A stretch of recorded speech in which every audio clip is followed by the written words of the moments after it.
అందరికీ నమస్కారం. తయారీ విధానం మరి దాని ఉపయోగాలు ఏంటో తెలుసుకుందాం. అమృతముగా సేంద్రియ ద్రవ ఎరువు ఇది నేలలోని సూక్ష్మజీవుల పెరుగుదలను పెంచి పంటలకు పోషకాలను అందిస్తుంది.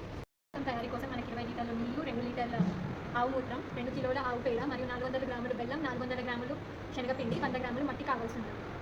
జీవామృతాన్ని తయారు చేసుకునే విధానం. ముందుగా 20 లీటర్ల నీళ్లు తీసుకొని అందులో 2 కిలోల పేడని కలుపుకోవాలి. తరువాత 2 లీటర్ల ఆవు మూత్రాన్ని కూడా దీనిలో కలుపుకోవాలి. 400 గ్రాముల బెల్లం ఇంకా 400 గ్రాముల శనగపిండిని తీసుకొని కలుపుకోవాలి. అమల మట్టిని కలుపుకోవాలి. ఇలా తయారు చేసుకున్న జీవామృతాన్ని 48 గంటల పాటు పులియబెట్టాలి. 48 గంటల పాటు పులియబెట్టిన తర్వాత 5 రోజుల వరకు మనం దీన్ని వాడుకోవచ్చు. పంటలకు ఇంకా కూరగాయలకు మనం వాడుకోవచ్చు. అమృతం యొక్క ఉపయోగాలు: నేలలోని సూక్ష్మజీవులను పెంచుతుంది, దానివలన వేర్లు అభివృద్ధి చెందుతాయి.